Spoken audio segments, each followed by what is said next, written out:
Fala galera que já é inscrita no Pautas e Táticas, ou você que vai se inscrever assim que o vídeo acabar.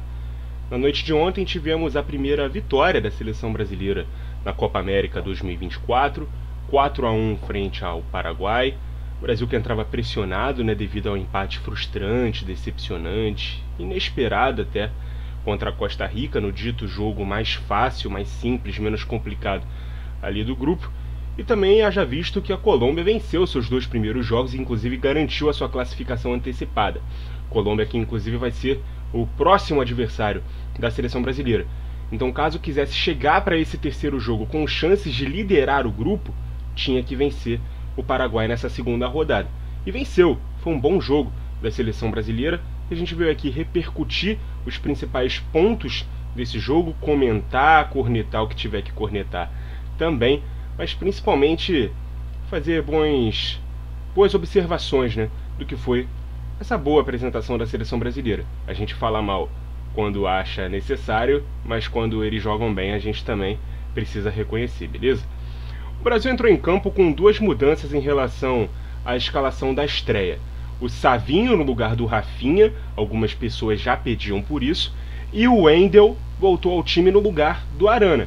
Sinceramente não foi uma mudança assim que me agradou. Eu nem esperava que fosse acontecer a troca já na primeira rodada. Mas uma vez que ela tenha acontecido, me pegou mais ainda de surpresa o retorno do Wendel ao time titular já no segundo jogo.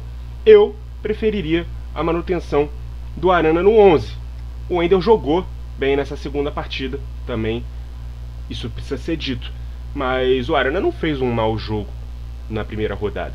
E na minha opinião é mais jogador, é mais lateral do que o Wendel. E a troca que todo mundo queria ter visto não aconteceu. A saída de um dos meio-campistas para a entrada do Endrick no 11. Ainda não foi dessa vez que o menino começou jogando. O jogo começou bem aberto, diferentemente do que se esperava. O Paraguai jogava e deixava jogar, não ficou se limitando a defender em bloco baixo, trocava passes, empurrava o Brasil para trás quando tinha posse, inclusive impôs o primeiro lance de perigo num chute do Bobadilla, aos 15 minutos, que exigiu grande defesa do Alisson. A postura do Brasil, nesse primeiro tempo principalmente, nos primeiros 20, 25 minutos, foi muito mais posicional do que aquela postura mais intuitiva ou de mais aproximações no setor da bola que normalmente os times do Dorival fazem. O Savinho e o Vini estavam bem abertos, quase que correndo ali na linha lateral, dando bastante amplitude ao time. Porém, a movimentação por dentro era um tanto quanto estática. O time ainda sente falta de um camisa 9 de ofício para determinar onde a profundidade do time por dentro acaba e ser um ponto de referência para todos, não só para os pontas saberem que vai ter um jogador ali de costas para tabelar, receber, e também para o time adversário, um jogador que vai empurrar a defesa para trás, vai afastar a primeira da segunda linha, vai facilitar o trabalho de quem joga entre linhas na seleção brasileira.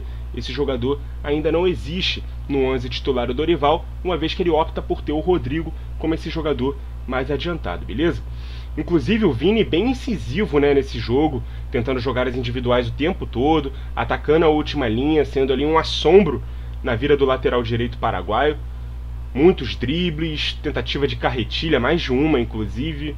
Nenhuma das duas foi tão bem sucedida assim, mas uma ele até chegou a executar o movimento por completo, não passou do adversário, a bola só subiu, não foi para frente, mas enfim.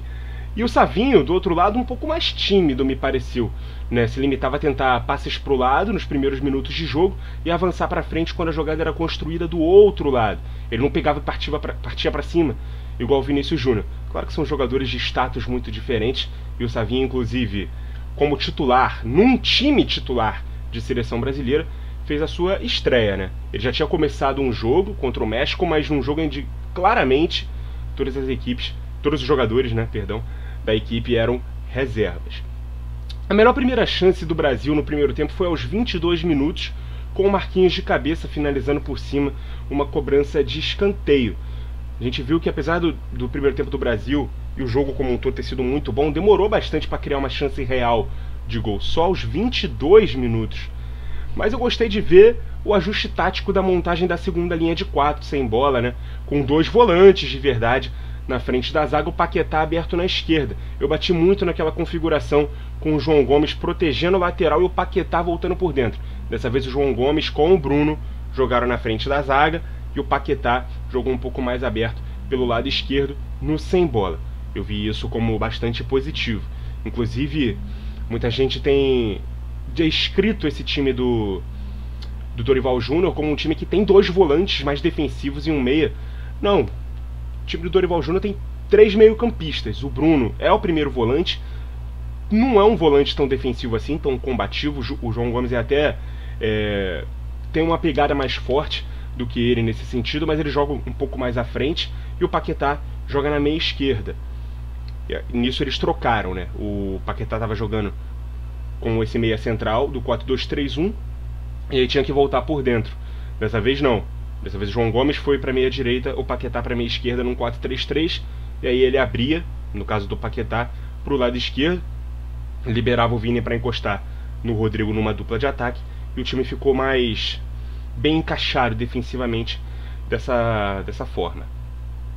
Aos 29 minutos, numa ótima enfiada de bola para o Vini Júnior recuar no Paquetá, que bateu para o gol, a bola acabou desviando no braço do Cubas e o juiz marcou pênalti.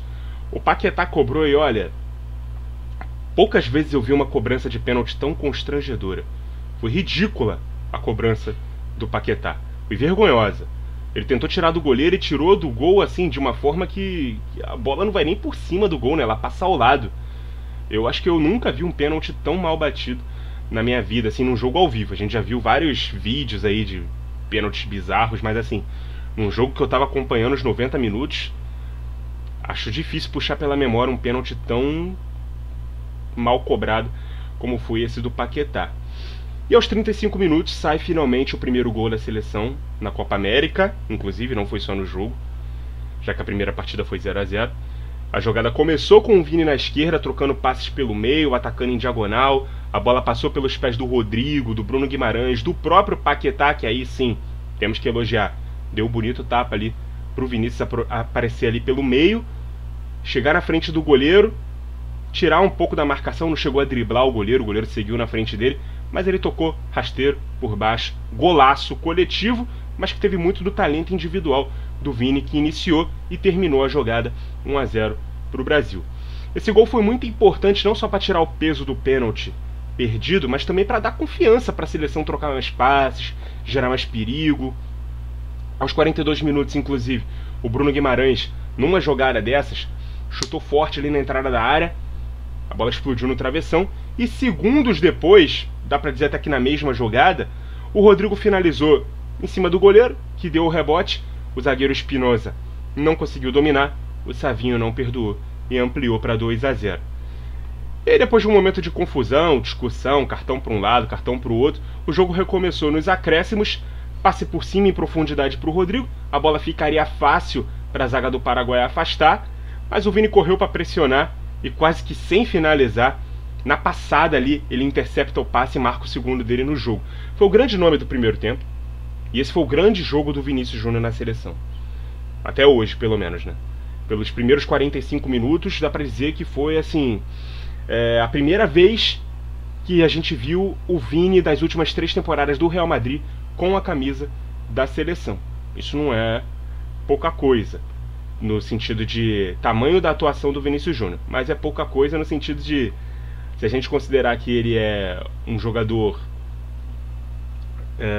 destaque da seleção desde 2021, demorou essa grande atuação, essa primeira grande atuação do Vinícius Júnior com a camisa amarelinha. E galera, quando eu digo que os números de um jogo podem mentir, as estatísticas do primeiro tempo ilustram muito bem isso. Foram 11 finalizações do Brasil contra 8 do Paraguai. 8 do Paraguai. 4 nossas no alvo contra 3 deles. 55 a 45% de posse de bola para nós. Um equilíbrio que não se viu no placar. O Paraguai fez bons 20 primeiros minutos, mas depois começou o baile do Vini. A seleção brasileira sufocou, não deu chance para o Paraguai atacar a partir dos 20 do primeiro tempo. E o placar foi construído com naturalidade. Vimos um Brasil muito elétrico, da metade do primeiro tempo para frente, numa velocidade alta, mostrando um entrosamento com os passes verticais sendo feitos de forma objetiva impressionante. Eu diria que o jogo foi resolvido ao fim da etapa inicial. No entanto, a gente foi surpreendido logo aos 3 do segundo tempo com um golaço do Alderete, né, de fora da área, uma pancada de pé esquerdo no cantinho do Alisson. Não vou entrar numa polêmica de falhou, não falhou, porque parece que todo gol que o Alisson toma na seleção era defensável. Foi um golaço do zagueiro paraguaio e eu prefiro dar mais mérito pro zagueiro por ter metido um gol de rara felicidade, principalmente por ser zagueiro, né? Vai saber quando ele vai fazer um gol desse de novo. E no lance seguinte, o Alisson apareceu muito bem também, né? Com uma boa defesa num chute do Enciso, que se entrasse poderia complicar para valer o jogo. Se tivesse 3-2 ali, ia gerar uma pressão bem grande para cima da defesa brasileira. O time paraguaio ia acreditar que era possível por mais tempo, ia tentar ensaiar ali uma pressão, e talvez aquela naturalidade toda de quando o primeiro gol saiu, o segundo saiu rápido, não iria acontecer com a vantagem de 3 sendo encurtada para apenas 1 e com o segundo tempo em andamento. Aos 63 minutos, mais um pênalti marcado para o Brasil, né, por toque de mão. O Paquetá na bola mais uma vez, dessa vez ele deslocou o goleiro e devolveu a vantagem de 3 gols para o Brasil. Detalhe que a torcida vaiou quando ele pôs a bola embaixo do braço para bater. O Vini nitidamente pediu calma, né, para a torcida. Foi a forma ali do grupo abraçar o Paquetá, tentar devolver a confiança para o jogador dentro da partida. Até porque ele vive um momento ali muito confuso fora de campo, muito polêmico. A gente não sabe exatamente o que aconteceu, não vamos entrar nessa seara agora, mas se as coisas já estão confusas fora de campo e dentro de campo o cara não tem confiança, é muito difícil recuperar um jogador dentro desse contexto. O psicológico é muito importante no futebol, mais do que nunca, eu diria. As primeiras mexidas do Dorival só aconteceram com 20 minutos para acabar o jogo, né? Saíram o Savinho e o Bruno Guimarães, entraram o Rafinha e o Douglas Luiz. Aos 78, só aos 78, jogo resolvido, entram o Endrick e o Andreas nos lugares do Rodrigo e do Paquetá. Talvez Endrick e Andreas sejam jogadores que a gente mais pede, né, para ver por mais tempo no time titular. Seja o Andreas como volante ou como meia. Eu acho que há uma ânsia para a gente ver o dinamismo do meio campo diferente com o Andreas em campo, mas muito mais com a entrada do Endrick no time titular. O Dorival ainda está sendo cauteloso, eu não vou julgar, mas eu acho que depois daquela primeira partida era necessário que o Endrick começasse a partida de ontem como titular. Não foi o caso, também não se precisou muito dele. O placar construído de forma até rápida minou a necessidade do Endrick entrar no jogo, mas eu acho até que nesse tipo de contexto que seria melhor que ele entrasse, para tirar um pouco o peso. Ele não pode ser salvador da pátria, gente, mas ele pode entrar num jogo já mais tranquilo, com menos pressão, com mais tempo, para poder jogar e desempenhar melhor o seu futebol. Não foi dessa vez. Vamos esperar aí a terceira partida, que eu acredito também que não vai acontecer, porque vai ser uma partida de grande pressão para a seleção brasileira tentar aí pegar esse primeiro lugar no grupo. Ainda teve tempo para um vermelho direto, né, para o Cubas aos 81, se estranhou com o Douglas Luiz numa disputa de bola, atingiu o adversário com a sola da chuteira, o juizão viu e botou ele para fora. Mas no fim foi isso, né, números finais do jogo, 17-15 em finalizações. Realmente o Paraguai finalizou muito mais do que o jogo nos deu de impressão, até porque nem todas essas finalizações foram no alvo, mas foram 6-6 de chutes na direção do gol.